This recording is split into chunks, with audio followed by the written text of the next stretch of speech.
আলহামদুলিল্লাহ, অবশেষে ২টা মরিচ তুললাম আমার মরিচ গাছ থেকে।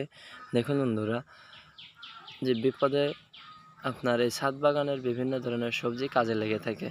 অর্থাৎ এখন আমার প্রয়োজন হলো, সাথে সাথে আমি ছাদ বাগান থেকে সুন্দর দেখে 2টা মরিচ তুলে নিতে পারলাম।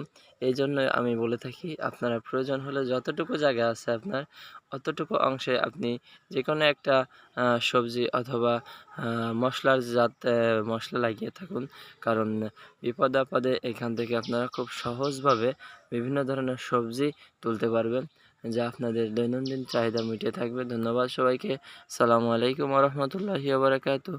নতুন হয়ে থাকলে অবশ্যই চ্যানেলটিকে সাবস্ক্রাইব করবেন এবং যারা অলরেডি সাবস্ক্রাইব করেছেন তাদেরকে অসংখ্য ধন্যবাদ। ভিডিওটা ভালো লাগলে অবশ্যই একটি লাইক এবং একটি কমেন্ট করে যাবেন।